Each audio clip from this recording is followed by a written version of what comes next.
berkumpul ya dalam rangka talibul ilmi, menuntut ilmu agamanya Allah Subhanahu wa taala, yang dimana pembahasan kita pada malam hari ini sangatlah penting, muhim jiddan ya, di dalam seseorang untuk mempelajari Al-Qur'anul Karim, yaitu permasalahan tentang tanya jawab ilmu riwayah yang nanti akan disampaikan oleh hafizahullah taala Al-Ustaz Abu Sofyan. Insyaallah beliau akan menyampaikan ya beberapa kata terlebih dahulu kepada bahasan. Mungkin itu aja bisa disampaikan. Ya. Syukran ala husni ihtimamikum. Tafadhal. Ustaz. Baik, bismillah. Suaranya jelas? Terdengar? Wadih. Jelas, Ustaz. Baik, nah. Sebelum kita mulai, seperti yang daurah-daurah sebelumnya, untuk akhwat, untuk peserta perempuan, untuk mematikan video ya, wajib di off-kan videonya. Adapun seluruh peserta yang baru masuk, ya, dicek audionya agar tidak nyala, karena nanti bisa mengganggu konsentrasi peserta yang lain. Nah, baik, kita buka. Bismillahirrahmanirrahim. Assalamualaikum warahmatullahi wabarakatuh. Waalaikumsalam warahmatullahi wabarakatuh. Alhamdulillah, hamdan katsiran thayyiban mubarakan fihi kama yuhibbu rabbuna wa yarda. Asyhadu an la ilaha illallah wahdahu la syarika lah, wa asyhadu anna Muhammadan abduhu wa rasuluhu wa ba'd. Baik. Masya Allah, ini pesertanya banyak yang bermasuk. Sebentar, karena suaranya muncul terus, Ana coba untuk mematikan audio.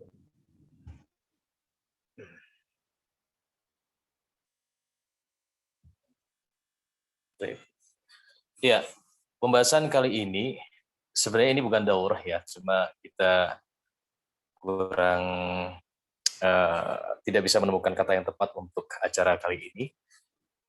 Kita di sini diskusi ringan ya, diskusi ringan. Jadi ini pembahasan tentang ilmu riwayah, ya, seperti yang tersebar di broadcast, ya, judulnya daurah ilmu riwayah.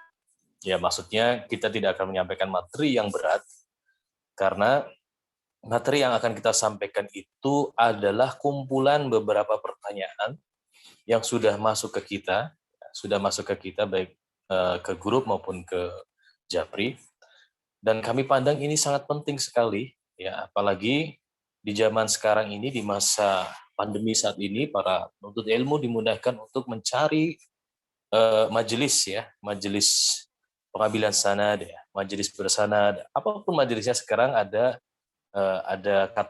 kata-kata pemanis, kata-kata indah, yaitu majelis atau daurah bersanad. Nah, namun sangat disayangkan ya ini dimaklumi karena memang kita posisinya sebagai seorang penuntut ilmu, yang di situ ada tahapan-tahapan yang harus kita tempuh ya. Banyak sebagian para penuntut ilmu yang mereka masuk ke dalam majelis-majelis riwayah, majelis-majelis pengambilan sanad, tapi mereka belum paham tentang bagaimana itu sanad, apa pengaruhnya buat dirinya, buat agamanya, terus dan hal-hal yang konsekuensi yang muncul terhadap sanad ini. Ya. Jadi ini adalah diskusi yang ringan, ya, yang insya Allah kita akan sampaikan dengan bahasa yang ringan, yang semoga bisa dipahami, karena ini adalah fondasi dasar. Adapun nanti selanjutnya antum akan bisa lebih lanjut ya, berdiskusi secara intensif baik kepada kami maupun pada ustadz-ustadz yang lebih senior daripada kami. Nah, sudah terkumpul sepertinya AZ ya, ada beberapa pertanyaan, mungkin kita mulai saja. Jadi kita konsepnya mungkin tanya jawab langsung aja. Bagi peserta yang ada pertanyaan seputar ilmu sanad bisa langsung chat di kolom chat Zoom. Nah, dan semoga nanti bisa terjawab semua. Nah, AZ, mungkin dibaca nomor 1 pertanyaan yang sudah masuk. Nah, Ustaz. Jadi ada sebuah pertanyaan. Yang pertama adalah, seberapa pentingkah sanad di zaman ini? Hmm. Barakallahu fikum. Itu pertanyaan. Baik. Nah, Masya Allah. Ya, ini juga pertanyaan sangat sangat mendasar sekali ya bagi orang yang tiba-tiba sering dengar masalah sanad. Apa sih sanad? Emang penting ya? Apa namanya belajar itu harus ada sanadnya dan pertanyaan-pertanyaan yang semisal dengan itu ya. Seberapa penting sih sanad? Kan gitu. Ya. Baik. Jadi mudahnya begini. Sanad itu zaman Rasulullah SAW itu nggak dibutuhkan. Ya. Sanad zaman Rasulullah, zaman sahabat itu nggak dibutuhkan. Karena apa? Karena ilmunya langsung keluar dari beliau Shallallahu Alaihi Wasallam. Ya, apakah ilmu ini ilmu hadis? Ya, apakah ilmu dari Al-Quran? Itu langsung dari lisan beliau Shallallahu Alaihi Wasallam dan disampaikan kepada para sahabat yang jujur. Nah, ya sahabat ini sudah jelas otomatis diterima jalur periwayatannya, jalur sanatnya. Jadi zaman Rasulullah nggak perlu ada sanat-sanatan begitu, karena sudah langsung dari sumbernya. Ya, sementara sanat itu kan menyambungkan seseorang dari sumber ilmu. Nah, para sahabat langsung ambil dari sumber ilmunya. Ya, antara sahabat dengan sahabat dan dikenal dengan kejujurannya. 6. Sanad ini baru diperhatikan ketika zaman sahabat Utsman bin Affan radhiyallahu anhu meninggal, dibunuh oleh ya ini sempalan ya, mulai ada orang-orang yang bermasalah di situ. Nah, kelompok-kelompok yang bermasalah. Kemudian di abad 35. Nah, di tahun ke-35 Afan ya, 35 Hijriah maksudnya. Nah, baik. Kemudian seorang tabi'in yang bernama Ibnu Sirin ya, itu mengatakan kanu la yas'aluna nas anil isnad. Dulu itu orang-orang nggak pernah tanya tentang masalah sanad. Falamma waqa'atil fitnah, nah baru setelah terjadi ada fitnah, maksudnya apa? Terbunuhnya Utsman bin Affan. Sa'alu anil isnad, mereka baru tanya masalah sanad. Nah, fayanzuru ila ahli sunnah.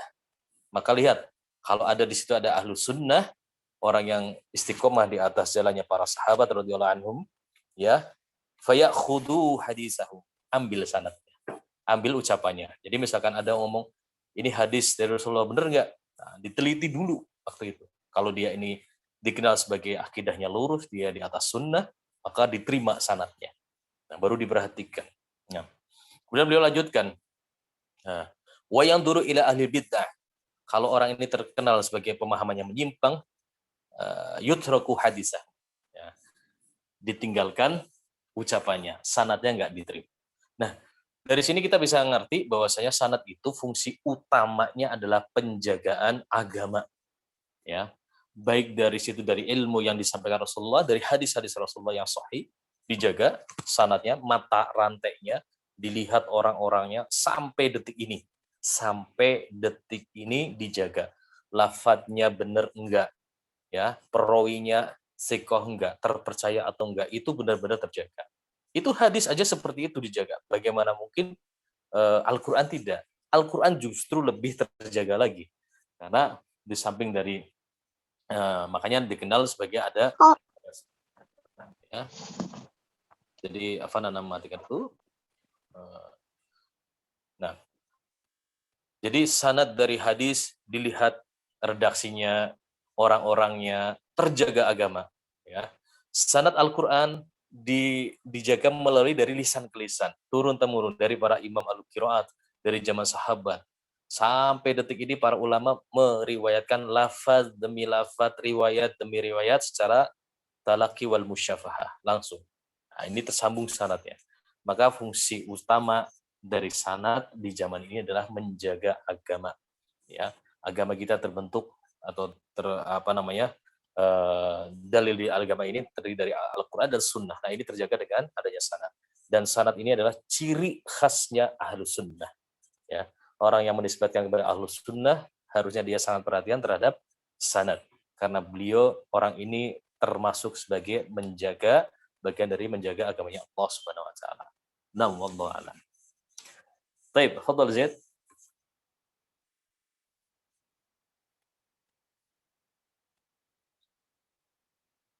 Aina Zaid? Nah, Ustaz. Naam. Soal yang kedua, banyak majelis bersanad, baik online maupun offline. Bagaimana cara memilih majelis sanad yang terbaik yang bisa kita ikuti? Masya Allah, Masya Allah. Iya, ini banyak banget ya. Jadi kalau sekarang itu memang, apalagi Ramadan kayak gini ya, sampai orang tuh pusing gitu ya. Ada majelis puluhan mungkin ya dalam satu waktu berseliweran di grup WhatsApp, Telegram, atau sosial media tentang majelis-majelis bersanad. Orang yang awam yang baru aja masuk ya di dunia seperti ini bingung kan gitu. Bentuk bingungnya apa? Semuanya diikutin kan gitu, semuanya diikutin. Ntar ujung-ujungnya ya ada sebagian yang kok kayak gini, oh kayak gitu, hatinya agak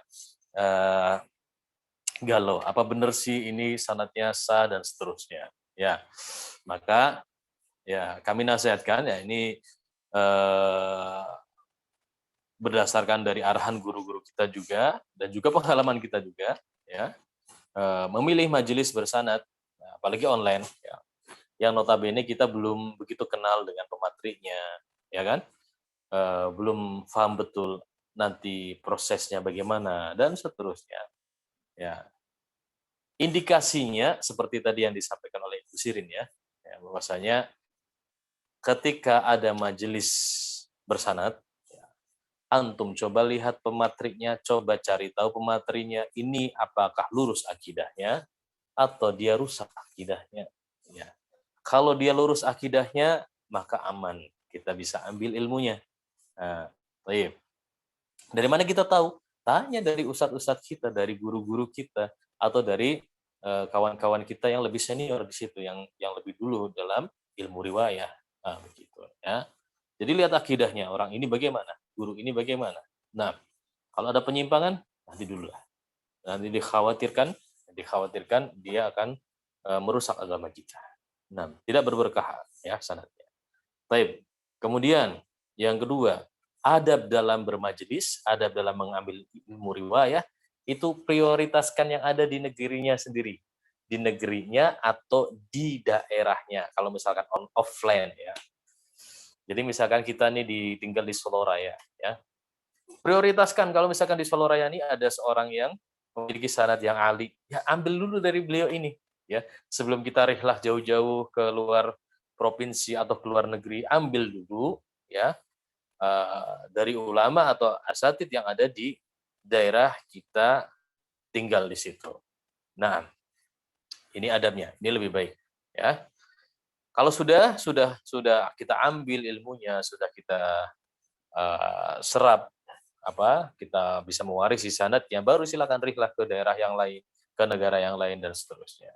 Nah, begitu juga dengan online, ya antum prioritaskan dari asatid kita yang dari dalam negeri dulu, habiskan dulu mereka ilmunya itu banyak sekali ya. Baru nanti kita lompat ke para masyayikh, syekhoh yang ada di negara yang lain. Begitu, itu adabnya. Nah, kemudian cari yang tinggi sanadnya. Nah, ini tentunya keberkahan. Ya, tentunya menjadi keberkahan. Jangan cari yang nazil. Misalkan datang bersamaan, ya, setelah antum bisa seleksi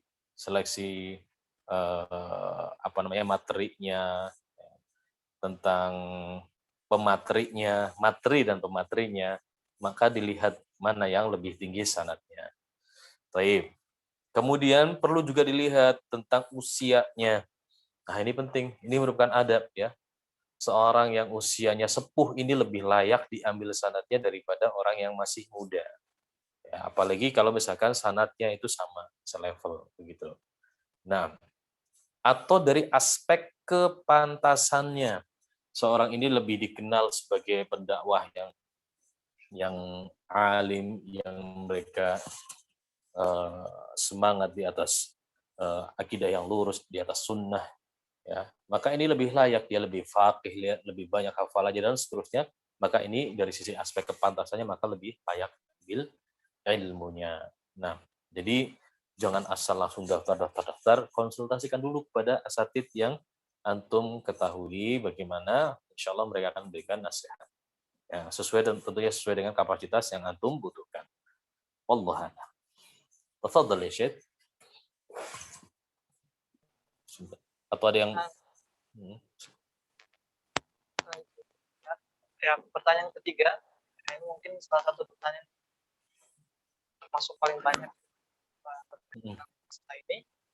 Apakah pengambilan sanad melalui online itu sah? Dan bagaimana dengan sanad Al-Quran yang diambil secara online? Nah, baik, Masya Allah, ini ada dua pertanyaan berarti ya. Sanad via media modern, ya. Media modern sekarang berarti internet ya. Seperti sekarang pakai Zoom, ya pakai online lah ya, pakai internet. Apakah sah? Ya. Fatwa dari jumhur ulama di zaman ini ya mengatakan bahwa pengambilan sanad melalui media online itu syah. Ya, tentunya dengan syarat-syarat tertentu. Ya. Bagi antum yang sudah memiliki buku Muqaddimah Ilmu Riwayah dari guru kami Ustaz Rikrik Aulia Rahman, bisa dilihat di situ ada beberapa kumpulan fatwa. Ada dari Syekh Al-Muhaddis Dr. Akram Ziyadah, mufti dari Yordania, ya.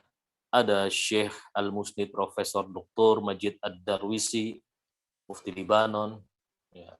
Dr. Muhammad Syakur Al-Mayadini, ya, ini yang ada di Yordan, dan banyak ya, seperti yang majelis-majelis di Masjid Nabawi pun juga ada sekarang. Ya, semuanya menggunakan media online. Pengambilan sanad dengan online. Ini sah. Sah. Tentunya dengan syarat. Nah, syaratnya ini harus diperhatikan. Yang pertama, majelis ini harus disiarkan secara langsung, live, ya, bukan rekaman, live. Nah, langsung seperti ini, misalkan dengan Zoom, ya, kita langsung bertemu live, atau antum melihat dari YouTube yang live juga, versinya live. Nah, atau antum bisa bertelepon langsung, ya, dari media-media yang interaktif, yang bisa live seperti itu. Kalau yang sering dilakukan oleh para ulama di zaman ini biasanya pakai Mixler ya, radio internet ya, pakai Mixler di channel. Nah, di majelis-majelis sama seringnya menggunakan Mixler, sekarang ada yang pakai YouTube, ada yang pakai Facebook dan sebagainya. Nah, kemudian syarat yang kedua, dipastikan seorang yang nantinya akan menjadi memberikan ijazah atau mujiznya, ya, syekhnya siapa? Ya, kalau kita belum pernah ketemu sama syekh mujiznya, bagaimana kita tahu itu pasti enggak ini orang beliau kan gitu. Nah, jadi pastikan dulu. Kalau misalkan cuma dari suaranya, pastikan ini suaranya memang suaranya beliau kan begitu. Atau beliau memang hadir di majelis itu. Nah, walaupun lewat online. Nanti kita harus bisa memastikan keberadaan beliau. Nah, kalau dua syarat itu terpenuhi, maka sanad yang diberikan baik melalui sama mendengarkan hadis ya, atau dengan aradul qiraah itu dinilai sah. Ya, bisa menurut jumhur ulama di zaman ini, mutakhir. Baik.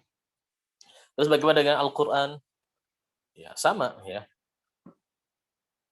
Al-Qur'an ketika antum mengambil sanad via internet, itu pun sama persis dengan kaidah yang tadi sudah kita sebutkan ya. Tentunya pembahasan pengambilan sanad Al-Qur'an ada pembahasan tersendiri, ada tingkatan-tingkatannya. Berbeda dengan masalah sanad hadis, sanad kitab tertentu ya.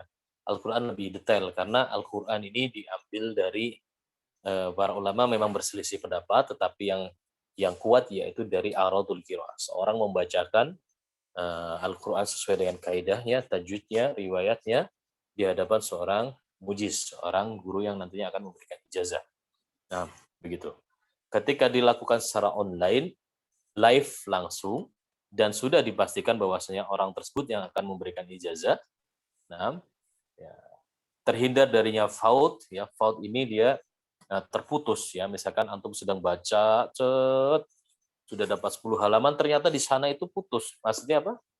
Koneksi internetnya terganggu, ya, ternyata terlewat 2-3 halaman terlewat, nggak terdengar oleh syekhnya.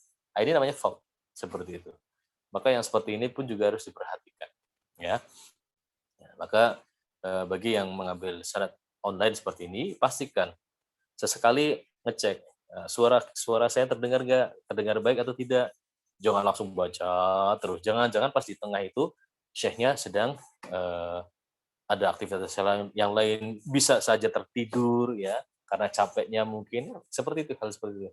Kalau misalkan tertidur berarti ada fault di situ. Kalau misalkan gangguan internet berarti ada fault di situ. Maka nah ini ada konsekuensinya. Apakah dia mengulang menambal bacaan yang fault atau ditutup dengan ijazah? Nah, ini tergantung hak dari mujiznya. Wallahu a'lam. Fadhal Z. Ya, pertanyaan keempat, setelah kita mendapat ijazah sanad, apakah bisa kita memberikan atau mewariskan sanad ini kepada murid? Ya, baik. Ini juga sering ya. Jadi udah sering ikut majelis bersanad, udah dapat ijazah sanad, terus bingung harus kita apa ini? Boleh nggak kita kasihin ke orang lain dan seterusnya? Ya, boleh atau tidaknya, layak atau belumnya, kapan seorang bisa memberikan ijazah kembali kepada muridnya? Antum lihat ada beberapa kriteria, antum harus bisa nilai diri sendiri ya. Yang pertama, misalkan nih, Ana di Jawa, antum ada di Sumatera ya, ada di Sumatera. Ambil sanad secara online kepada kami. Baik. Kemudian Ana berikan ijazah, setelah itu antum di tempat antum di Sumatera misalkan ya. Antum lihat di situ ini boleh nggak ya saya turunkan atau saya wariskan kembali kepada murid-murid yang ada di tempatnya.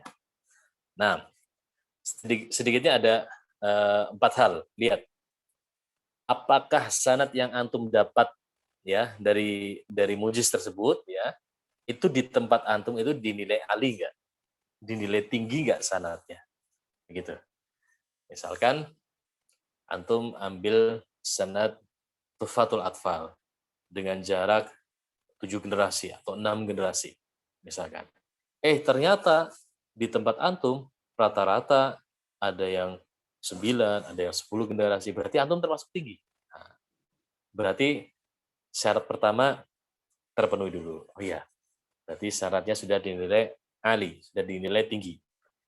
Kemudian lihat, ternyata di tempat antum, nggak cuma antum aja yang memiliki sanad dengan jarak 6 generasi. Ternyata ada di sana, di ma'had yang lain, dekat dengan antum, masih satu darah dengan antum, yang memiliki sanad yang sama generasinya dengan antum. Ya.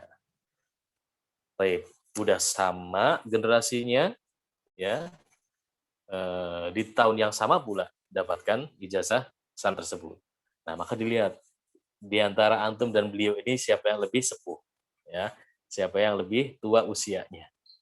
Nah, kalau misalkan antum lebih sepuh usianya, maka antum lebih layak memberikan ijazah. Tapi kalau beliau yang lebih sepuh, maka arahkan kepada beliau. Jangan antum yang memberikan, ya. Arahkan kepada beliau ini. Nah, baik. Ketiga, bolehlah sama-sama sepuh, ya. Sama-sama sepuh. Misalkan sama-sama usianya 40 tahun, beliau juga 40 tahun. Nah, tapi kita lihat, ya, kita introspeksi diri. Siapa yang lebih layak? Ya, siapa yang lebih layak? Apakah beliau lebih faqih, ya, menguasai ilmu tersebut, ya? Apakah beliau lebih hafal, banyak hafalnya pada ilmu tersebut? Maka lebih layak beliau daripada kita, seperti itu. Lihat mana yang lebih layak. Misalkan ada yang datang ambil sanad kita, jangan, beliau hafalannya lebih banyak, beliau lebih faqih, lebih paham ilmu ini tentang ilmu tajwid ini daripada kami. Silakan ambil kepada beliau. Nah, ini adabnya seperti itu. Nah, baik. Misalkan satu nggak begitu ahli, dua ada yang lebih sepuh, tiga dia lebih layak, tetapi orang tersebut sulit sekali diambil sanadnya. Mungkin karena berada dalam lingkungan pondok yang tertutup, ya, atau karena kesibukan beliau sehingga sangat sulit bagi orang dari luar ma'had untuk menemui beliau, ya. Atau bisa jadi beliau memberikan syarat-syarat yang sangat berat. Sementara di tempat antum ini sangat membutuhkan ilmu tersebut, membutuhkan keberkahan dari tersambungnya sanad itu, maka ini dibolehkan. Ya. Jadi bahasanya kalau di situ ilmu ini sangat dibutuhkan, ya, sementara mau ambil sanad ke beliau ini sulit sekali, ya, terhambat keadaan macam-macam, ya, maka silahkan. Tentunya dengan memberikan informasi bahwasanya di sana ada seorang yang lebih layak diambil sanadnya. Begitu. Ya. Jadi ini adab.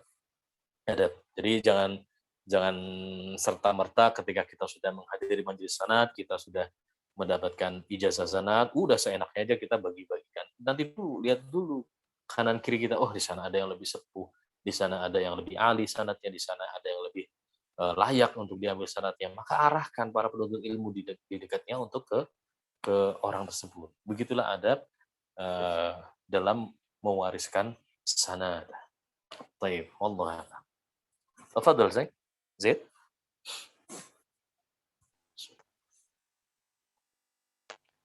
Pertanyaan kelima, apa sajakah syarat-syarat agar seseorang bisa mendapatkan ijazah sanad? 6. Ya, syaratnya dia seorang muslim, ya. Dia sudah bisa membedakan mana yang baik dan mana yang benar. Dia sehat, tidak gila dan seterusnya. Ini syarat umumnya. Kemudian syarat khususnya para ulama ini melihat ada syarat khusus seorang ini layak diberikan ijazah sanad. Ada tiga syarat khusus yang jika salah satu saja ada pada diri tersebut maka orang ini layak. Nah, para ulama biasanya satu melihat kalau ada orang yang ahli di bidangnya, faqih di bidangnya, faham di royahnya, ya detailnya misalkan tajwid ya. Orang ini udah belajar tajwid detail, ditanya kanan kiri atas bawah faham. Ya, istilah-istilah tajwidnya mungkin ketika buka Al-Qur'an ditunjuk di tempat ini suruh menjelaskan kaidah tajwid langsung ngalir. Ya. Maka orang seperti ini sudah sangat layak mendapatkan ijazah sanad tajwid. Ya begitu. Dia sudah mendapat rekomendasi. Baik. Atau yang kedua, seorang ini dikenal baik agamanya. Ya, dikenal baik agamanya itu banyak dari penilaiannya, ya, dari ibadahnya, dari akhlaknya, dari adabnya ketika bermajelis, dari ketika muamalah dan seterusnya. Ya, kalau dikenal baik agamanya, ya maka seorang alim dia melihat ini bagus, ini layak dia mendapatkan ijazah. Nah, kemudian syarat ketiga bisa jadi seorang ini hafal, ya. Imma dia hafal hadis, hafal matan kitab, atau hafal Al-Quran. Ya. Walaupun dia belum faham masalah hadis tersebut, walaupun dia belum faham masalah matan atau kitab yang dia hafalkan itu, tapi dia hafal gitu. Nah, begitu juga dengan Al-Quran, dia hafal, tapi dia kalau menjelaskan kaidah tajwid nggak tahu. Yang penting dia sudah hafal aja gitu. Maka orang ini juga sudah layak. Ya. Jadi salah satu dari 3 syarat khusus ini ada pada diri seseorang, maka insya Allah dia ini sudah layak. Ya, akan lebih baik jika 3 syarat ini terkumpul padanya. Ya, baik agamanya, ahli dalam bidangnya, hafal pula dengan matan atau kitab yang dia ambil sanadnya. Nah, ini sangat layak begitu ya. Nah, ini juga yang akan menyebabkan tingkat tingginya, alinya sanad seseorang. Ini bisa dilihat dari situ. Dari sisi aspek kelayakannya dilihat dari situ juga. Ya, tadi kita katakan sanad yang ali ini lebih layak untuk diambil.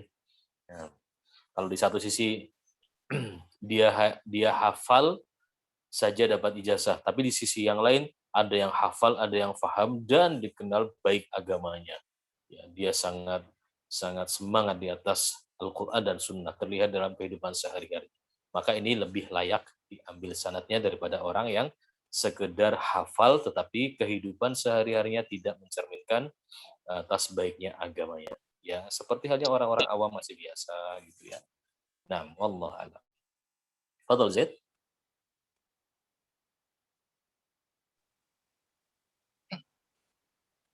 Mengapa di sebagian guru sangat berat sekali syarat mendapatkan ijazah sanad, namun di guru lain terkesan sangat mudah sekali dalam mendapat ijazah sanad?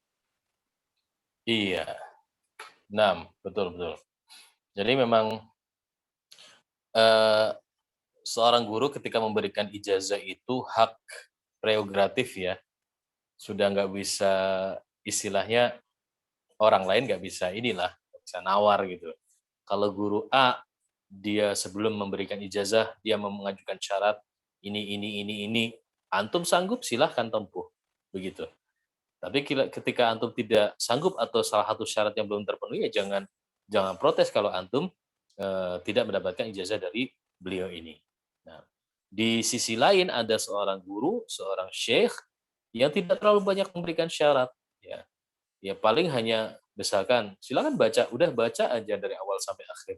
Setelah selesai kita berikan sanad. Wih, kok mudah banget kan gitu. Ini hak prerogatif seorang guru. Karena seorang guru, seorang syekh, seorang mujiz ketika memberikan sanad kepada seseorang, ya, ada dua kondisi di situ.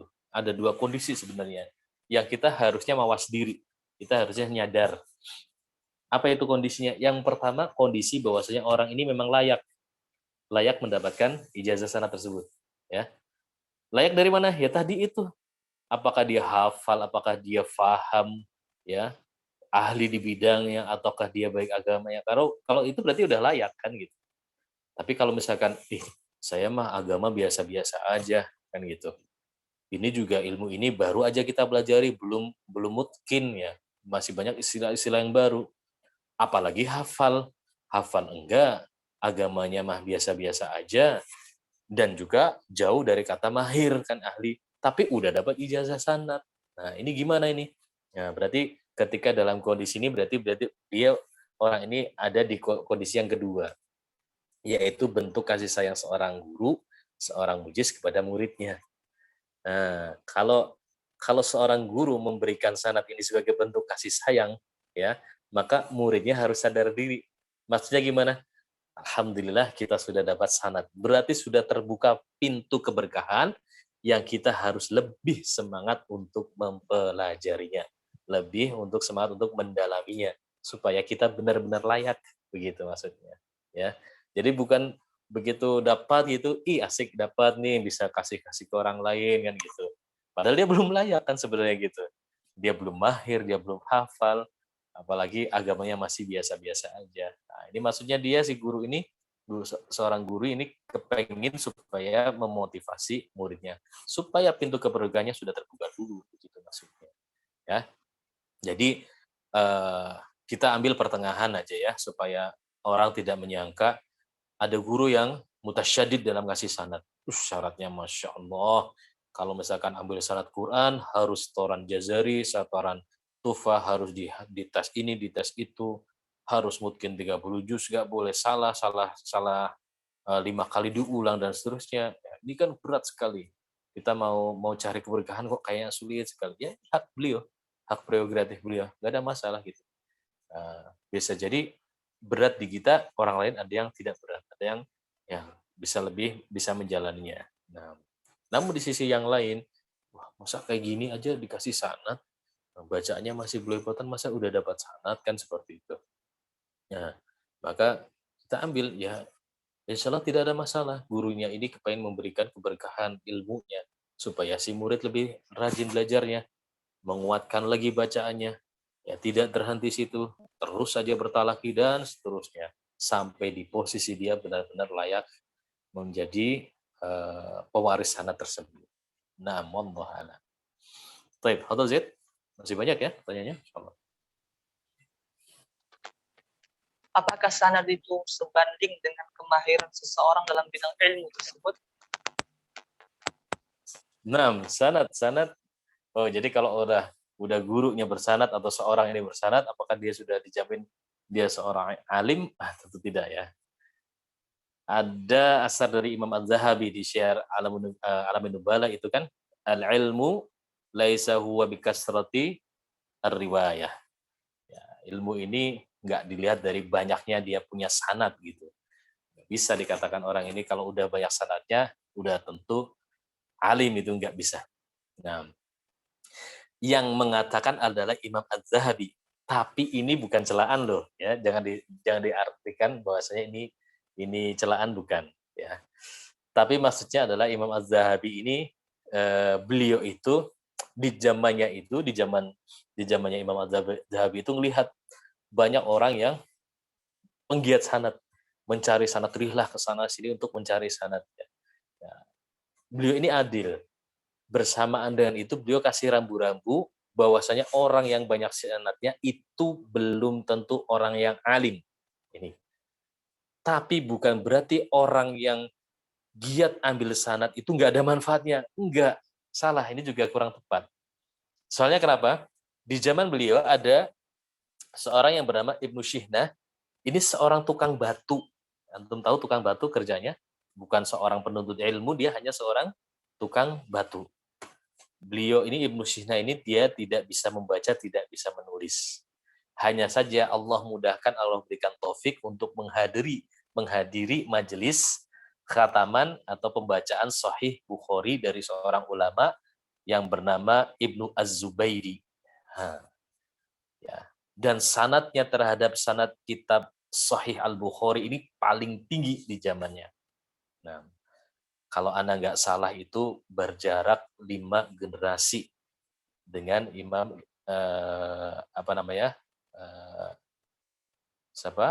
dari kitab Sahih Bukhari-nya, Imam Bukhari. Nah, sementara Imam Az-Zahabi itu jaraknya 7 generasi. Jadi berserang 2 generasi. Nah, Imam Az-Zahabi ini begitu tahu bahwasanya ada seorang yang bernama Ibnu Shihnah ini udah sepuh, tapi dia profesinya seorang tukang batu, masih hidup, dan dia ini memiliki sanad yang ali di zamannya tersambung kepada Imam Bukhari. Maka berbondong-bondonglah para ulama di zamannya itu duduk di bawah majelisnya Ibnu Shihnah untuk mendengarkan hadis dari Sahih Al-Bukhari. Nah, berarti faedahnya apa? Sepakat para ulama bahwasanya Ibnu Shihnah ini bukan seorang yang alim, bukan seorang yang pakar, apalagi hafal Sahih Bukhari. Karena disebutkan di riwayatnya, ditanya, bener nggak antum pernah menghadiri majelisnya Sahih Bukhari? Iya betul, tapi ana sudah lupa, gitu jawaban dia. Ya, bisa dibuktikan dari adanya daftar absensinya, ya. Absensinya Ibnu Az-Zubaidi itu nama beliau itu benar. Ya betul, tapi itu udah lama sekali dan saya sudah lupa. Tapi karena sanadnya sah, maka para ulama mengambil sanad dari beliau. Guna apa? Guna menaikkan level sanadnya yang dari 7 ke 6 generasi. Nah, ya. Jadi sanad ini relevan dengan keberkahan, bukan dengan kealiman seseorang. Nah, wallahu a'lam. Jadi nggak bisa dikatakan bahwasanya orang yang misalkan seorang yang memiliki sanad kitab A, kitab B, itu dipastikan dia seorang yang mahir, belum tentu, ya, kecuali nanti sudah ada ujian, misalkan ujian diroyahnya, ujian materinya, ujian teorinya. Nah, terlihat di situ kecakapan, kepandaiannya, maka relevan. Berarti keberkahan sanadnya terlihat dari beliau ini bisa mengambil ilmunya dengan banyak. Nah, itu. Jadi fungsi sanad itu keberkahan ilmu. Ketika udah dapat sanad, ya dia akan mudah mengambil ilmunya, mudah menserapnya, begitu. Antum nanti bisa rasakan ya, ketika antum menghadiri majelis-majelis yang bersanad, ya, kelak insya Allah antum akan merasakan bahwasanya setelah antum mendapatkan sanad, itu antum akan mudah sekali untuk mempelajarinya, untuk mendalaminya, apalagi untuk menghafalnya dan seterusnya. Maka semangat antum cari majelis-majelis yang bersanad ini untuk mencari keberkahan ilmu. Nah, Fadl Z, kita masih berapa waktu? Masya Allah, waktunya sudah hampir jam 9 malam. Pertanyaan ke-8, bagaimana kita tahu sanad seseorang ini tinggi atau rendah? Ya. Ya, sebelum kita bahas ini juga ada hal-hal yang di situ kurang beradab seorang penuntut ilmu terhadap gurunya. Ya, begini, sering sekali masuk, misalkan dia ada daurah gitu. Kemudian si peserta daurah ini ceritanya itu kepengen daftar, kepengen ikut. Nah, kemudian beliau bertanya, ya Ustadz, Afwan, Anda mau tanya, antum sanad keberapa untuk kitab ini? Gitu. Berapa jarak antum dengan perawi ini? Nah, ini pertanyaan yang kurang beradab. Ya. Terus emang kenapa gitu? Emang kenapa? Ketika seorang guru ini menyebutkan, oh sanad guru ini kesekian, jaraknya sekian. Terus dengan menyebutkan jarak sekian, terus antum menentukan bahwasanya antum jadi ikut atau tidak. Nah, ini pertanyaan yang kurang beradab, ya. Jadi ketika kalau antum misalkan sudah kriteria yang tadi kita sudah sebutkan bahwasanya seorang guru ini antum yang baik agamanya, akidahnya bagus, ya, terkenal apa namanya beliau fakih dalam menguasai bidangnya, maka silakan ambil ilmunya. Ketika antum ingin mengambil ilmunya, jaraknya itu antum kesampingkan dulu. Niatkan antum buat ngambil ilmu saja. Nah, ketika nanti sudah selesai antum ambil ilmunya, selesai satu kitab, kemudian alhamdulillah antum dapatkan ijazah, baru nanti kelihatan di situ. Oh, ternyata guru anak itu berjarak sekian generasi untuk kitab ini. Antum lihat, bandingkan, oh ternyata nggak punya satu jalur doang, ada jalur yang lain. Jalur yang di sini lebih rendah, jalur yang sini lebih tinggi. Nah, itu tugas antum nanti akan meneliti, ya. Jadi nanti ketika tahu atau tidaknya apabila guru itu baru di sisi antum, ya, maka nanti bisa ketahuan dari ijazahnya, ya, atau ketika guru antum menyebutkan di majelis antum atau di kitab-kitab beliau, ya, itu jaraknya. Karena sanad Ali ini kan ada Ali yang hakiki, ya, yang dilihat dari hanya bilangan perawinya aja, misalkan berjarak 30, berjarak 28, berjarak 27, itu kan bilangannya. Itu hakiki dari